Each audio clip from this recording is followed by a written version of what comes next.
as soon as they find someone who can deliver some authority and certainty that sounds truthful, they'll just accept it. The gurus understand that this is what works. So why would they not? Like, it's an amazing skill and kind of necessary to navigate our noisy world full of cluttered messages and everyone vying for your attention. It's mostly because most of the population is so confused and lost and out of touch that as soon as they find someone who can deliver some authority and certainty and knowledge that sounds truthful in a charming or pleasant or entertaining way that resonates with them, they'll just accept it, right? If the media says something, yeah, that's good enough for me, it's fact. If their celebrity idol says something, sure, they said it, that's true, I believe that from now on. And the gurus understand that this is what works, so why would they not do it? Like, it amps up their numbers and gets them the dollars and builds their following and their tribe. So like, of course, do it. I just have to speak with authority and act like I know everything and have tons of confidence and make sure I have a nice appearance on camera and a good voice and quotable sound bites, and people are gonna buy in. Great. And politicians have been using this forever, right? The promise doesn't matter, what they say doesn't matter. None of it matters. They just need something that's people will buy into. And that's why there's sort of a negative sentiment about politicians. But like, for all the people who are hating on politicians, they're still getting voted in. Like, they're still getting this, the world still eats it up. So like, there's a vocal minority who are like, yo, they suck. That's not good. Bad guru, bad politician. It's like a drop in the ocean, right? Like, everyone else is still voting yes. Everyone else is still paying them attention. Everyone else is still eating up every little soundbite.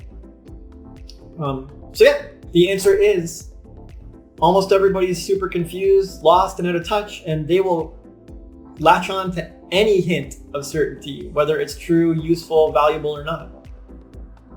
If it's certainty and authority, it's good enough for them.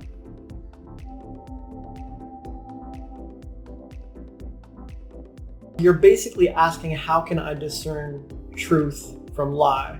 How can I discern wisdom from rhetoric?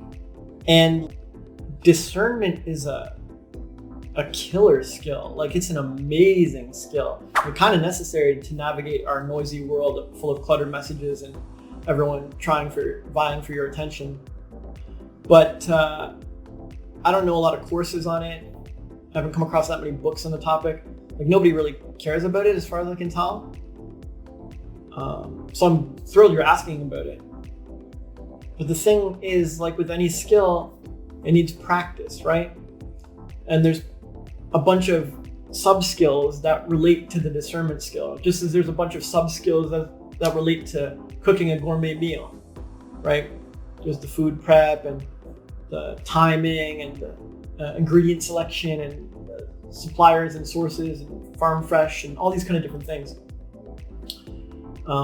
Certain tools, like that's how a gourmet chef outdoes some random dude with all these different sub skills. But like, how do you learn all the sub skills? Well, the gourmet chef was passionate about cooking, passionate about the skill. So he Googled it, he researched it, he experimented, he failed a dish, he failed another dish. He like took in the info and the data, he like sucked up the mistakes and then did better next time, right? So how do you improve at discernment? You improve your rational thinking. You improve your deduction. You improve your lie detection. You improve your intuition, right? Like, these are all things you can improve and develop.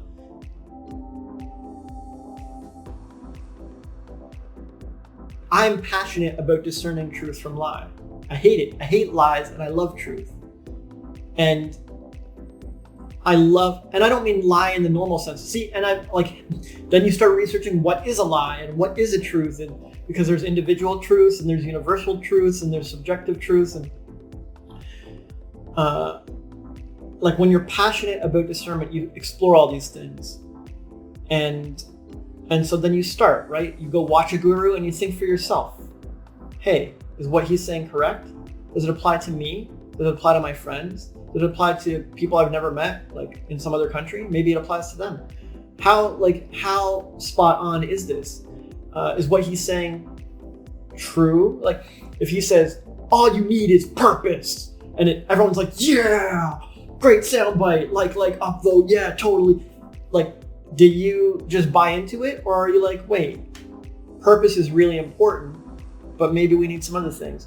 And you don't get into it, you don't do it to be self-righteous and get into an argument like, hey, what you said is wrong. He's just using a figure of speech like a politician to sway everybody and make his tribe happy and improve his rankings in the algorithms and stuff. Like, he probably doesn't even believe what he's saying. He's just not going to go out and correct it.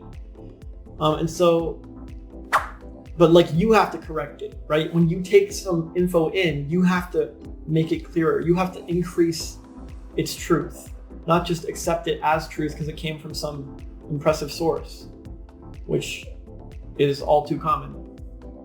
So anyways, to improve at discernment, care about it a lot, obsess about it, just like any skill you want to improve at.